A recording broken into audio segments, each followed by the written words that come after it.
Okay, so we're going to be discussing the action potential today. And so this is your whole entire neuron.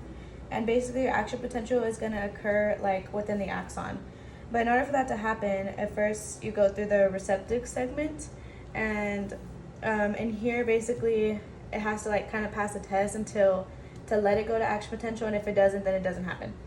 So in here, basically, it's going to be, this is like a closer up. It's gonna have like your channels, of course, opening and coming in and out. So what you're gonna basically want is called ESPS. So basically it's gonna be all your sodium ions coming in to here and trying to reach this point right here, which is your axon hillock. So your sodium's positive. So basically you're gonna be talking about your membrane potential. So throughout your whole resting membrane potential, it's going to be at a negative 70. So this whole entire thing's negative 70. And so that includes inside here. So with the sodium coming in, it's going to make it to a positive.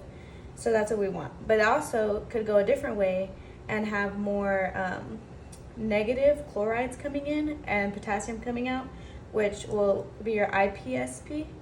So that's what we don't want. So let's say we do have all these positive sodiums coming in. It's gonna basically be able to reach, since we start at negative 70 and that's our resting membrane potential, we're gonna have has to hit a negative 55 membrane potential. And that's gonna be basically called your threshold. And once it hits your threshold, it's allowed to move on to the, well, this is all gonna happen in your initial segments. So where your axon helix is. So once it hits that threshold, it's allowed to move on to your action potential throughout your axon. So we're gonna keep this right here too. So basically in your axon, it's gonna have like your depolarization.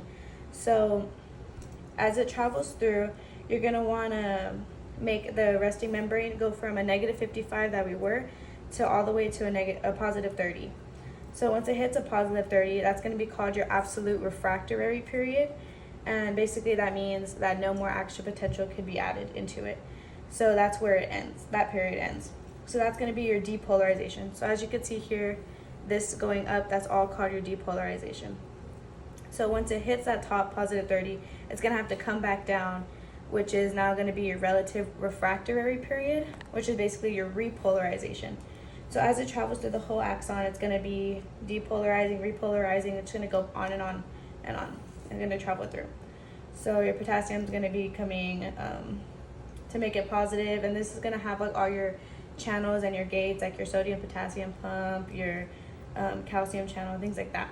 So that's going to be occurring throughout this whole entire thing. So what else do I need to hit? Oh, the all or none law. I needed to mention that. That's what I mentioned before, the all or none law. So basically, if I wouldn't have hit that negative 50 for the threshold, it wouldn't have happened. So that's what that's called. And this is all occurring through your conductive segment now. So this whole entire depolarization, repolarization is going through your conductive segments. You're also going to have your continuous conduction and your saltatory conduction. So basically, it's either whether your axon has a myelin sheath or not. So basically this is going to be a lot slower than if it had a myelin sheath, because basically with your myelin sheath you get to like skip basically. So that's what that is. So once of course it goes through the whole axon, it's going to hit the very end, and this is where we hit like with our muscle contractions.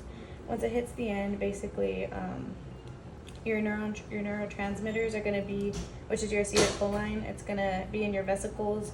It's going to exorcitize,